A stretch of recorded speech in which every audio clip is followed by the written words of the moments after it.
Yes, he is at it again. Gary Lineker has taken to Twitter to beat up some Tory politicians about their views on Rwanda and some other subjects as well. Joining me now is John Mair, former producer at the BBC. Thank you so much for joining me.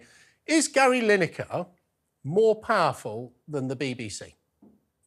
Thank you for having me, as they say in America, Jake. Before we talk about Gary, let's talk about the article on which this is based. It's by Danny Corinne. Now, Danny Corinne has become a sort of a right-wing rent-a-gob on all this, hasn't he? You know, he's the man who got rid of Clarkson from the BBC. Now, that cost the BBC an absolute fortune. Yeah, So, I mean, Jeremy Clarkson was accused of, from memory, attacking someone who was helping him produce the show. Do you think it was wrong for him to be fired? Yeah, he had to produce, didn't have hot meals for him, but getting rid of Clarkson has led to Top Gear disappearing from the BBC. That's probably cost a small fortune. So Danny's just a rent-a-gob, so I'm not sure how much to believe him. Let's get on. Okay, well, let's leave Danny aside. I mean, Danny's written today in the Telegraph talking about Gary Lineker, but let's just talk about the BBC rather than people who have or haven't been there. Gary Lineker was disciplined by the BBC for his views, for the comments he made about the migrant policy of the government back in March.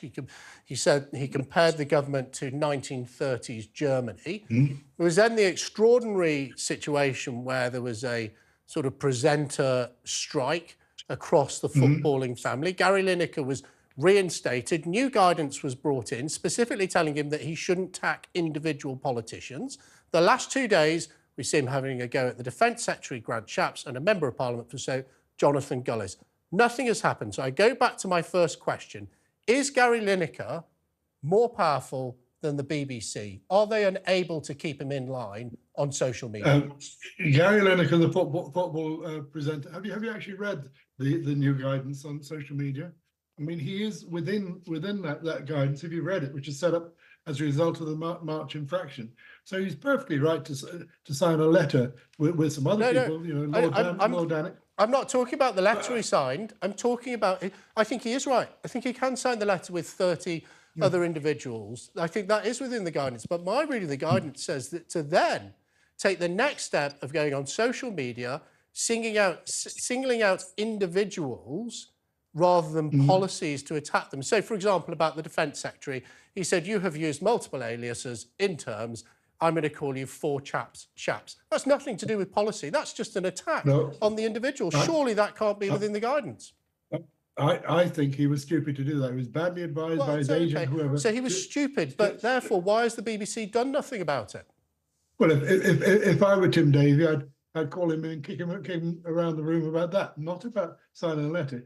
He was stupid to go beyond that, you know, and he shouldn't attack your ex-boss, Grant Shapps, you know, he shouldn't attack people personally, and actually he should actually say, look, I'm sorry for that. That was a moment of anger. Equally, you know, attacking the MP for Stoke, well, he says he's going to stand against him in Stoke. Well, that would be an interesting combination, won't it? But, you know, Gary Lineker, remember, is a football presenter. He's not a news presenter. He's a footballer presenter, so why are we constantly hearing from him about his views on politics? I mean, I think Gary Lineker, stick to your knitting. I actually like watching him on Match of the Day.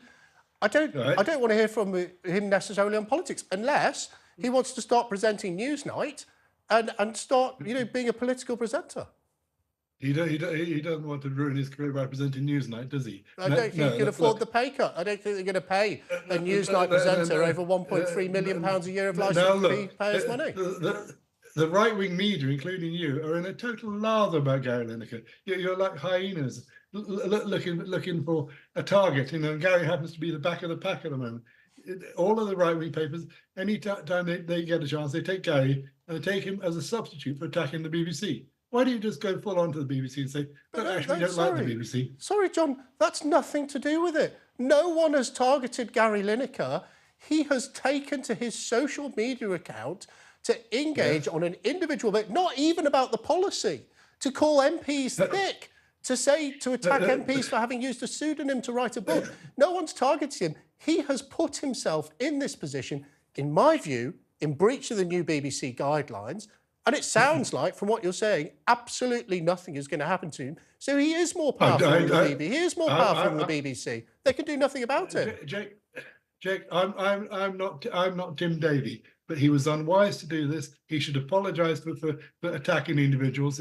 There's no sense in doing that, But he is a football presenter. He doesn't present Newsnight, doesn't present the news. He has views. He has freedom of speech, and he should use it. But he was silly to use it, but attacking Grant Shapps for all his identities and other people. So he should just say, "Look, I'm sorry." He put his hands up and walk away from it. But you do use Gary Lineker as a way to attack the BBC. He's just a way in. You guys don't like the BBC. Why don't you admit it? Look, I'm going to try and keep both of us up to date here, because I think Benedict in the studio, we will come back to you, don't go anywhere, has been tracking this online. What's happening? Samir Shah, who's the government's candidate to be the next chair of the BBC, he has said that although the initial correspondence didn't appear to break the guidelines, he says that the last tweet identifying Grant Shapps does appear to break the guidelines. So that's the latest development in this story. I mean, I suppose you'd want to sort of wait and see what the reaction is from other members of the Conservative Party, but I think that that's sort of significant. Actually, the person that the government's preferred candidate is actually sitting there and going, actually, on the face of this, it does appear to break the guidelines. Well, John, if you're still there. Hello. So just to, it appears that actually there has been a statement issued that he doesn't. The new chairman agrees with me. Well, good. I mean, well, no, sorry, they don't agree with you. You said that he should apologise. I think this goes slightly further. I know it's new. It's just come out now saying that he has actually broken guidelines by attacking Grant Shapps. So what do you want the BBC to do then, Jake? What would you like the BBC to do? Well, it's not for me to say what the BBC should do. It's their own guidelines. You have a copy of them there with you. I don't have them. I do. What are the sanctions set out? What are the sanctions? It says at the end you're subject to disciplinary action and maybe even termination of contract. Well, in the very last paragraph. We shall wait and see. So as well as apologising, do you think he should be fired then? Well, no, I think he should probably be fined. Actually, a short, sharp fine should do it, and a promise not to do it again. I mean, he was exceptionally silly. He was allowed to sign a letter, of course, but then to attack politicians is just so stupid. It really is, especially politicians who don't like the BBC. Look, I think we can end on an agreement there that he has been both silly and stupid and should issue an apology and probably should be fined. John, thank you so much for joining us. I do really appreciate you coming on to discuss what's a bit of a thorny issue there, but I think we got a bit of a victory there, Claire. What do you think? I think we did. Fine, apologise, being stupid. Absolutely, because that's the whole point, is that Gary Lineker has been stupid. He shouldn't use his social media presence to go after politicians. Quite interestingly, also, the incoming chairman of the BBC is in front of the DCMS Select Committee this afternoon. Yeah, and that is going to be raised. We may hear a bit more. Apparently, it appears to have confirmed rather than has confirmed. So we shall wait and see. But we probably will find out more. I don't think you're going to get in front of that Select Committee in Parliament, which is looking at exactly these sort of issues, get away without having to address. Precisely, and I know that Dame Caroline Dinage, who is the chair of that committee, is very keen to bring up the issue that Jonathan Gullis has raised. He's written a letter of complaint, and I think she's really quite keen to bring that up. And I think Gary Lineker does need a bit of a shot across the bows. You can't behave like that. Just because it doesn't specifically breach a guideline, it's not going to be in the spirit of those guidelines. So he really does need to be brought to task. It might have done, and I just sort of find myself wondering, what part of his £1.3 million salary plus, actually, that we pay for through the teletax, through the licence fee, not teletext, that would be going back, teletax, we pay for, should he be fined? Any idea how much? Oh, I wouldn't like to say, but it's got to be a substantial amount. Wallet. Take the 1.3 million. What do you need, Benedict? I was going to say, actual footballers for swearing at referees get a £100,000 fine, so it should be maybe on a scale. I mean, he's got a football salary, even though he just sits there talking about it. So, and the other thing is, like, if you think of football clubs, and I go back to that point, I don't think John, he was brilliant, but he didn't really want to answer. Is Gary Lineker more powerful than the BBC?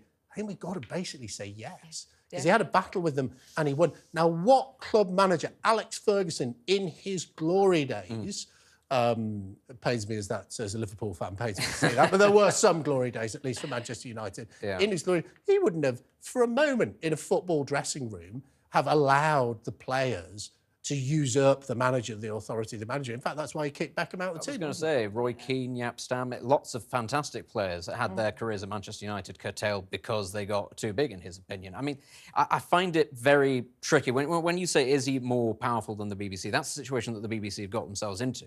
When you actually look at what it is that he does, he presents the football. He's good at it, but actually it shouldn't be in a position where he's able to sort of dictate terms, because actually it is a role that can be filled by other people. And I think that's more to do with actually the culture of punditry. Of course, in football, the biggest audience was when he didn't present